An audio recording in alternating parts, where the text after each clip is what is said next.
கள்ளக்குறிச்சி கருணாபுரத்தில் 4 பேர் உயிரிழந்தது குறித்து கள்ளக்குறிச்சி மாவட்ட ஆட்சியர் விளக்கமளித்திருக்கிறார். கள்ளச்சாராயம் காரணம் என்பது உறுதியாகவில்லை என்றும் அவர் கூறியிருக்கிறார்.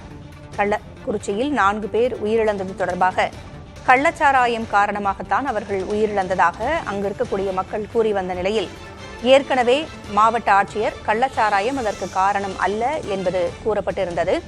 இந்நிலையில் அவர்களுடைய மருத்துவ அறிக்கை வெளியான பிறகுதான் உண்மை நிலை தெரியவரும் என்றும் அவர் கூறியிருந்தார்.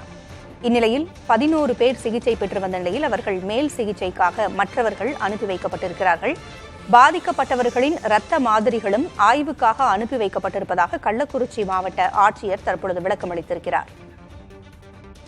அவர் கூறியவற்றை தற்பொழுது பார்க்கலாம். இது வந்து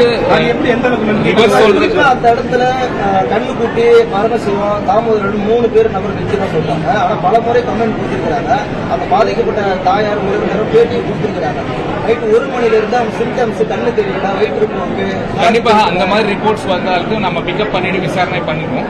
ஸோ இது வந்து ஒரு தகுதியான நபரோ இல்ல ஒரு லேப்ல டெஸ்ட் ஆயிட்டு வந்து உறுதி ஆனாதான் வந்து நம்ம உறுதியா சொல்ல முடியுங்க. ஸோ அதனால வந்து தவறான செய்தி பரப்பக்கூடாது அப்படின்ற நிலைமையில நம்ம வந்து இந்த செய்தி வந்து கொடுக்கிறோம். ஒருவேளை வந்து அந்த மாதிரி இருந்தாலுமே கூட நாங்க வந்து தமிழக அரசாங்கம் கண்டிப்பாக சட்ட ரீதியான நடவடிக்கைகள் வந்து கண்டிப்பாக எதிர்க்கிறோம். அது ரொம்ப கடுமையாக இருக்கும்னு சொல்லி தெரியுது.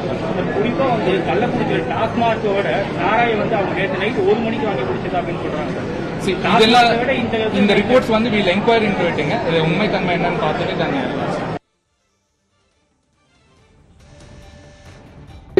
இது வந்து அந்த இடத்துல கண்ணு கூட்டி மரணம் செய்வோம் தாமோதரன் 3 பேர் நபர் வச்சுதான் சொல்றாங்க. ஆனா பல முறை கமெண்ட் கொடுத்திருக்கிறாங்க. அந்த பாதிக்கப்பட்ட தாயார் உறவினரும் பேட்டியை கொடுத்திருக்கிறாங்க.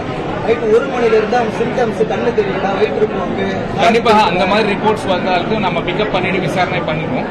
ஸோ இது வந்து ஒரு தகுதியான நபரோ இல்ல ஒரு லேப்ல டெஸ்ட் ஆயிட்டு வந்து உறுதி ஆனாதான் வந்து நம்ம உறுதியா சொல்ல முடியுங்க. ஸோ அதனால வந்து தவறான செய்தி பரப்பக்கூடாது அப்படின்ற நிலைமையில நம்ம வந்து இந்த செய்தி வந்து கொடுக்கிறோம். ஒருவேளை வந்து அந்த மாதிரி இருந்தாலுமே கூட நாங்க வந்து தமிழக அரசாங்கம் கண்டிப்பாக சட்ட ரீதியான நடவடிக்கைகள் வந்து கண்டிப்பாக எதிர்க்கிறோம். அது ரொம்ப கடுமையாக இருக்கும்னு சொல்லி தெரியுது. குறிப்பா வந்து கள்ளக்குறிச்சி டாஸ்மார்க்கோட சாராயம் வந்து அவங்க நேற்று நைட் 1 மணிக்கு வாங்கி குடிச்சது அப்படின்னு சொல்றாங்க. இதெல்லாம் இந்த ரிப்போர்ட்ஸ் வந்து வீல் என்கொயரி இன்ட்விட்டுங்க. இது உண்மை தன்மை என்னன்னு பார்த்துட்டு தாங்க